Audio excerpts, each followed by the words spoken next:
Graça e paz, meus amados, tudo bem? Que Deus abençoe muito a sua vida nesse momento.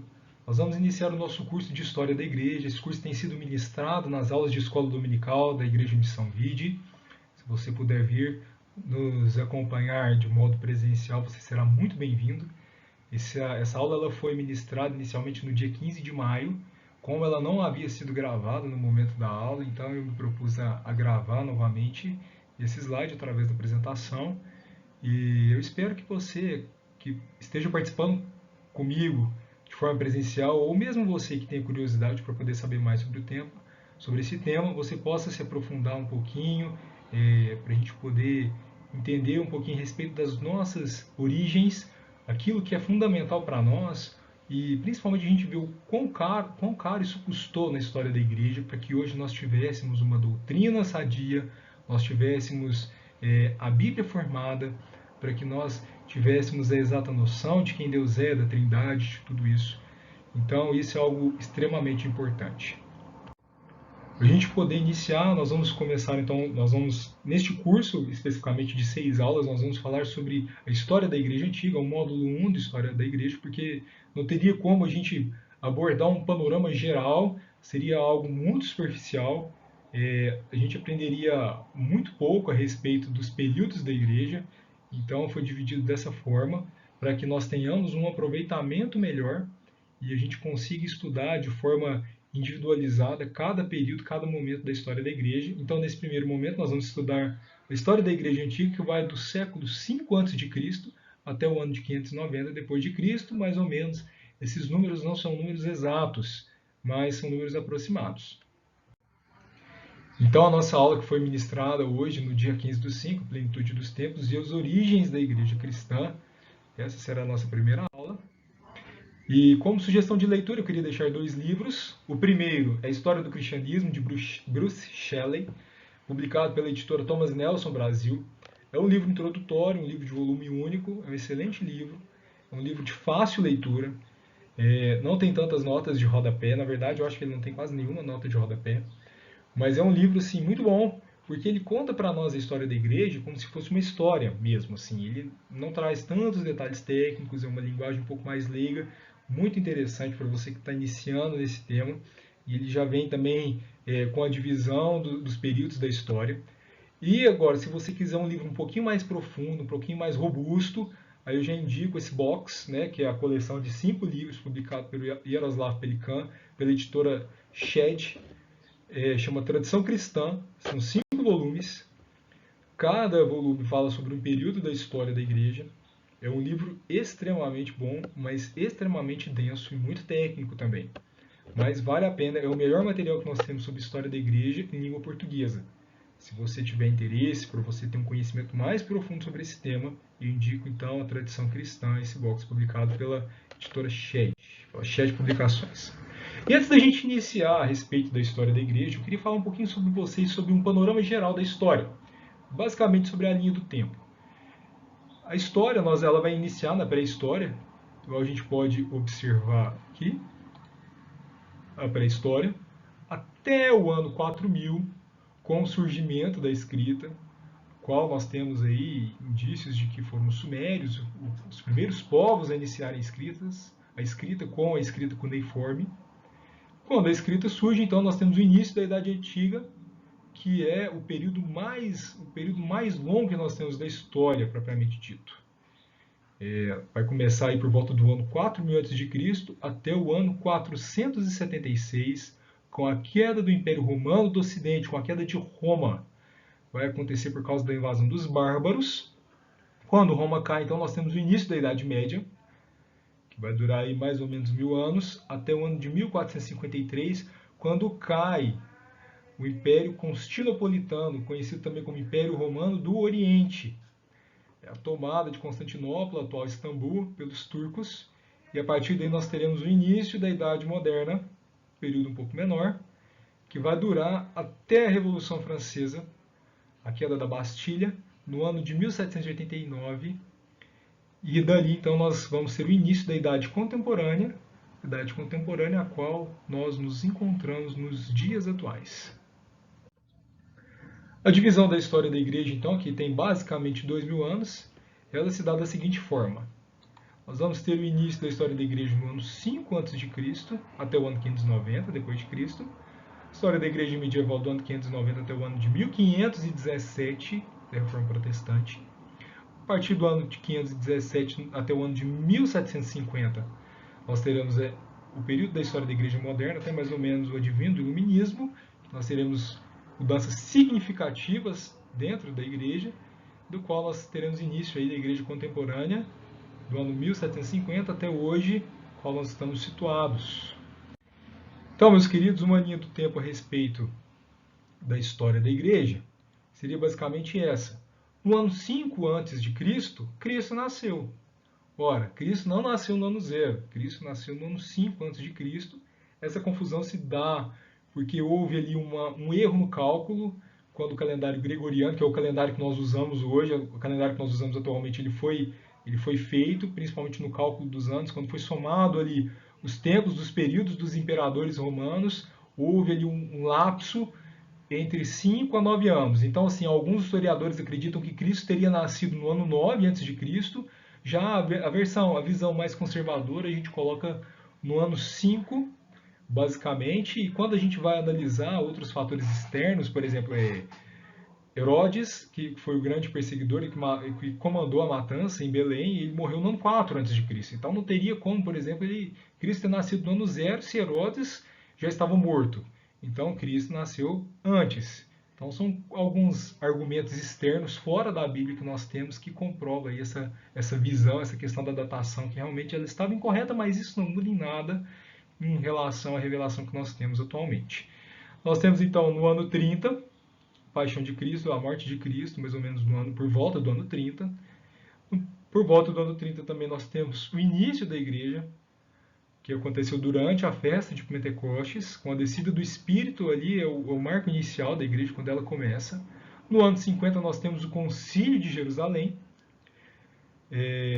que esse evento está narrado para nós lá em Atos 15, se alguém quiser depois observar, que foi quando houve aquela divisão de opiniões a respeito da circuncisão. Algumas pessoas achavam que todo mundo que se convertia ao cristianismo, essa pessoa tinha que passar pelo rito da circuncisão, e outras pessoas, principalmente capitaneadas por Paulo, achavam que não era necessário, e até então a gente tem digamos assim, um acórdão que os apóstolos eles chegam, entre eles, principalmente aquilo que será defendido por Tiago, de que a circuncisão ela não era algo preponderante, algo que fosse absolutamente necessário para que a pessoa ela fosse considerada cristã e salva.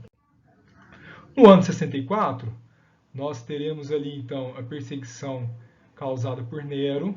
Importante a gente saber essa data, porque a perseguição causada por Nero foi quando Paulo e Pedro são martirizados. Depois, no ano de 284, nós temos a perseguição do imperador Diocleciano, que nós vamos estudar ela na nossa próxima aula. No ano 313, nós tivemos o Edito de Milão, que foi, digamos assim, uma lei que ela permitia, ela dava liberdade religiosa dentro do Império Romano. Então, digamos que a perseguição ao cristianismo, a partir desse momento, ela cessa. O cristianismo ele passava a ser uma religião legalizada, assim como eram as outras religiões que já haviam dentro do Império. E no ano 337, nós temos o batismo do imperador Constantino no seu leito de morte, o qual ali, então, ele se torna, de fato, um cristão. Depois nós teremos no ano 384 depois de Cristo, o cristianismo ele sendo oficializado como religião do Império, religião oficial do Império. Isso aconteceu graças ao imperador Teodósio, até no ano 395, quando o Império ele é dividido em dois. E isso acontece que é criado então duas sedes para o Império. Nós vamos ter uma sede em Roma e a outra em Constantinopla. E ali então nós teremos o Império Ocidental, o Império Romano Ocidental em Roma, e o Império Romano Oriental em Constantinopla, que é a atual Istambul, na Turquia. E depois nós teremos no ano 476 d.C. a queda do Império Romano do Ocidente pelas invasões bárbaras. Isso nós vamos falar um pouquinho na nossa penúltima aula, se eu não me engano. Até o ano 1054, que é quando a igreja ela se divide.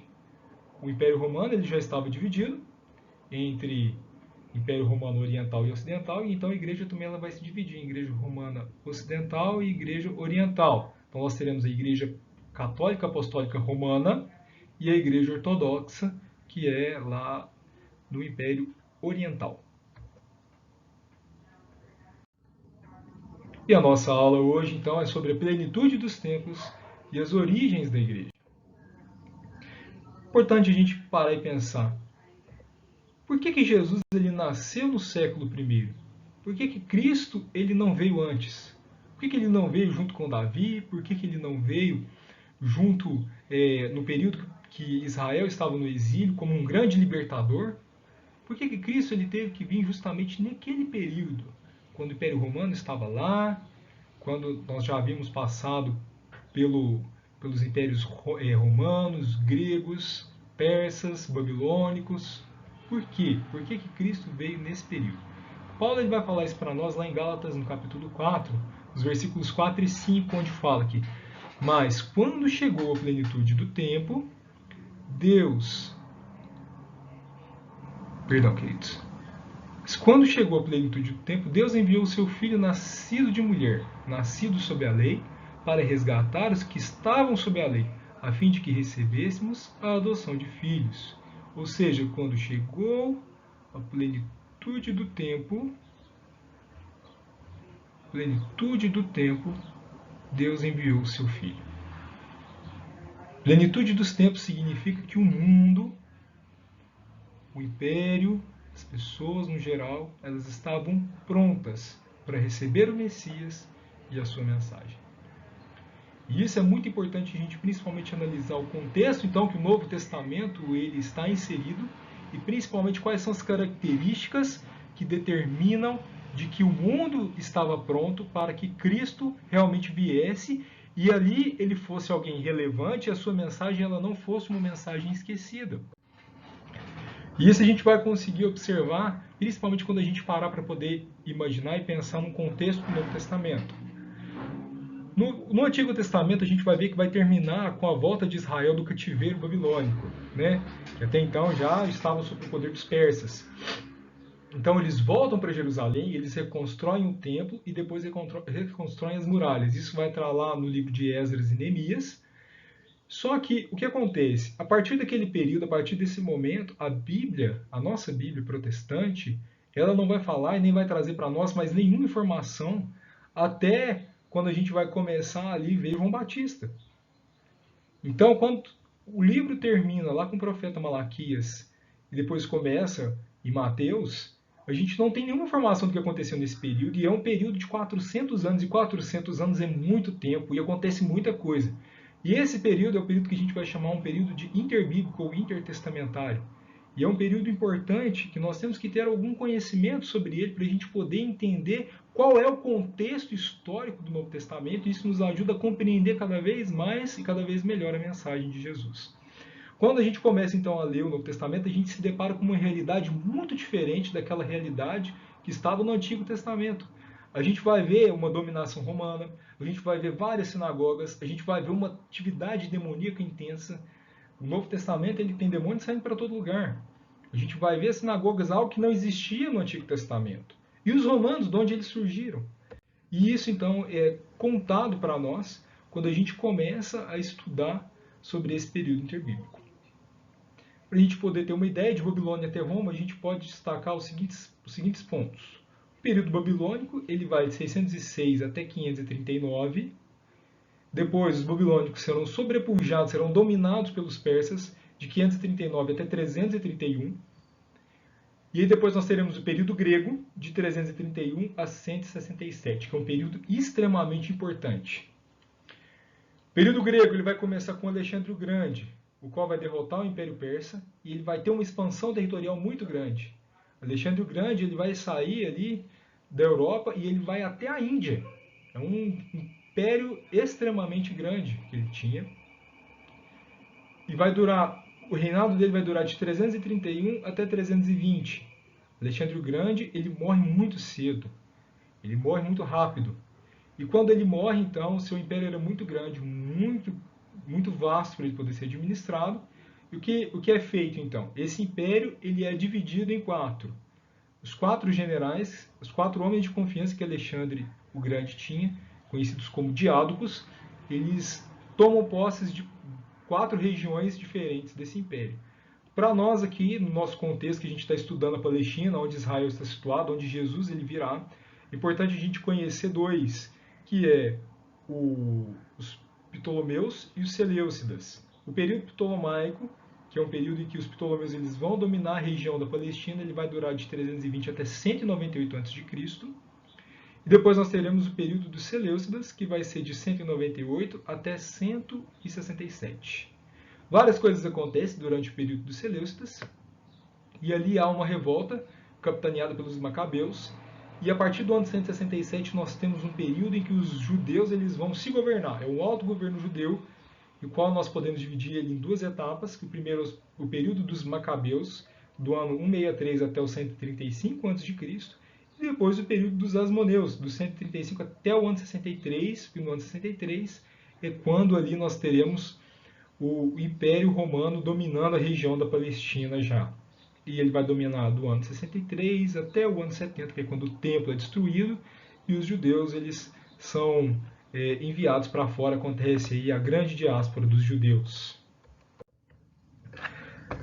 E é importante a gente saber, para a gente poder compreender a plenitude dos tempos, que nós teremos 3 grandes contribuições para a expansão da igreja. A primeira contribuição é a contribuição política, que foi dada pelo Império Romano. A segunda contribuição intelectual, dada pelos gregos. E a terceira contribuição religiosa, dada pelos judeus. A contribuição política de Roma é que, quando a gente vai entender a respeito do Império Romano, a gente vai ver que o Império Romano ele é um império que ele é composto por vários países, vários povos, de diferentes culturas, diferentes línguas, mas todos eles estão sobre uma mesma lei. Eles estão sendo governados por um mesmo rei, por um mesmo imperador, sobre o mesmo sistema jurídico. Eles estão em um único reino. Eles pertencem a vários países, a várias culturas, são homens diferentes, mas todos estão inseridos no mesmo contexto de reino.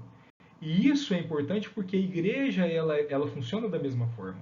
A igreja ela é universal, a igreja ela é composta por vários homens de diferentes classes sociais, diferentes cores, homens que falam diferentes línguas, homens que estão em diferentes países, mas todos nós pertencemos a um mesmo reino, ao reino de Deus.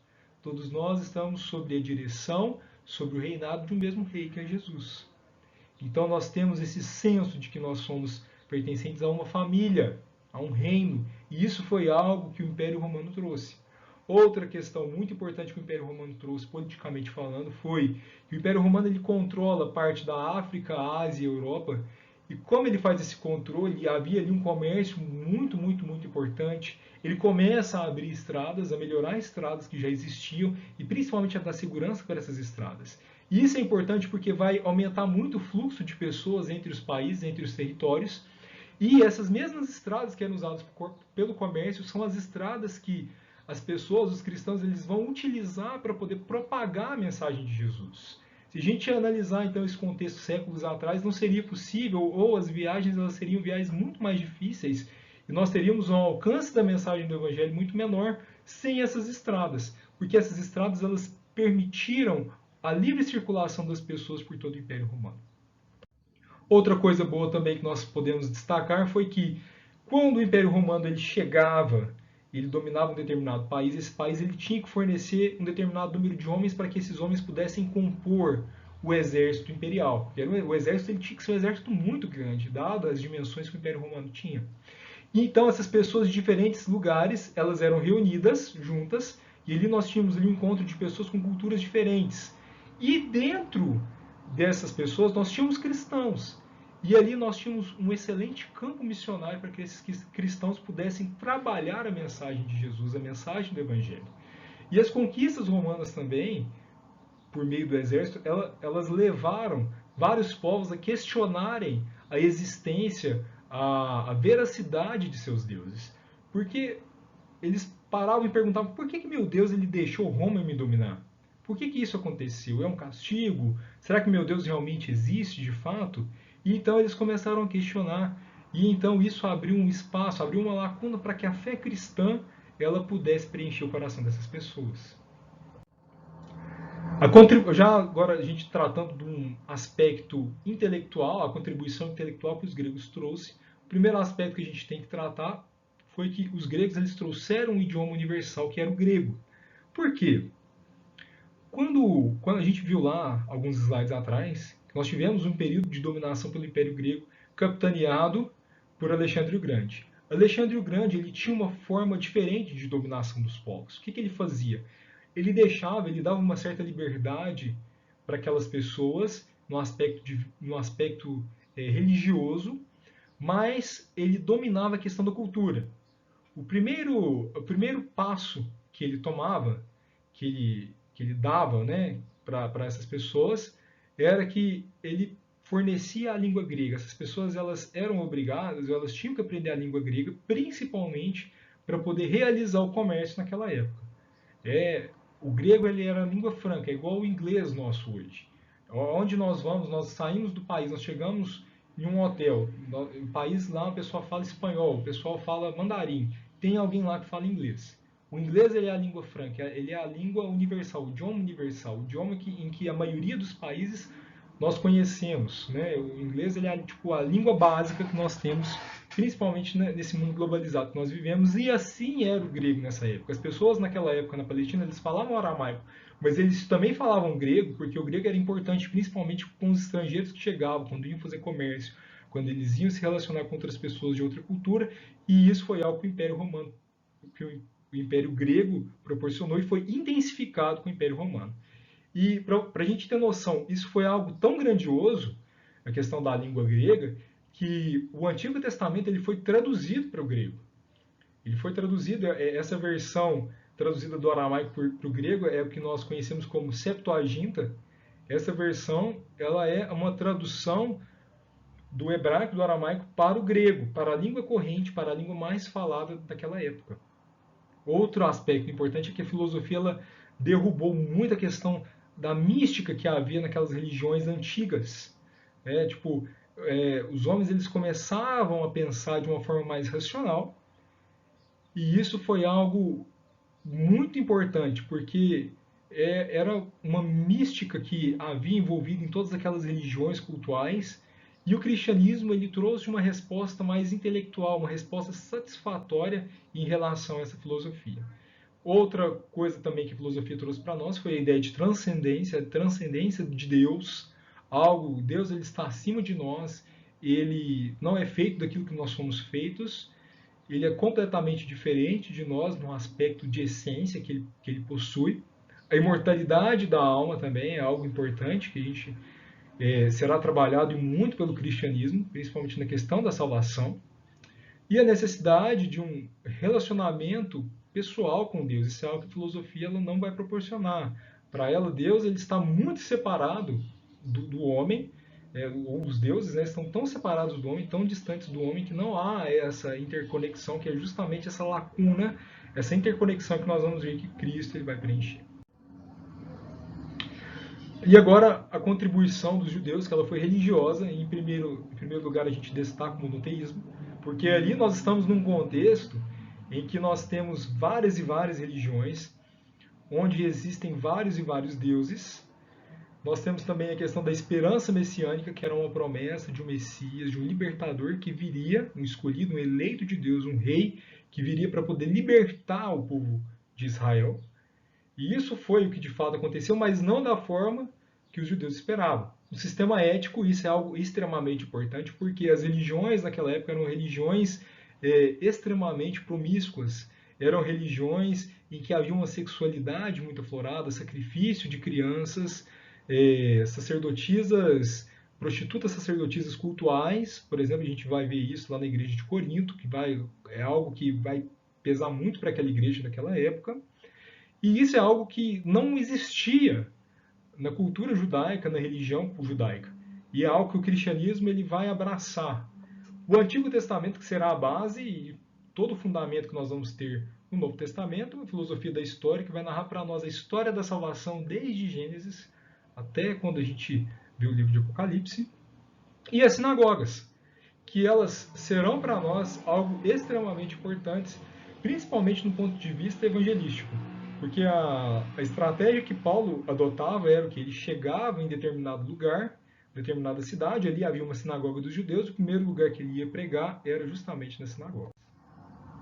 Então, meus amados, a plenitude dos tempos a gente pode reunir ela da seguinte forma. Jesus Cristo nasce no epicentro de tais acontecimentos, porquanto, em Israel, sua terra natal, o Império Romano dominava, a cultura grega exercia sua influência, o Novo Testamento ele vai ser escrito todo em grego, que era a língua mais falada da época, e o judaísmo constituía a religião oficial do país. O mundo, portanto, estava pronto para receber a mensagem messiânica. Isso é a plenitude dos tempos. É isso que é isso que Paulo fala para nós lá em Gálatas. O mundo ele estava pronto nesse período para que ele conhecesse Cristo, para que a mensagem de Cristo ela pudesse ser espalhada, para que o cristianismo hoje se tornasse a maior religião do mundo. Justamente, o cristianismo ele vai se apoiar em todos esses aspectos que a gente acabou de falar.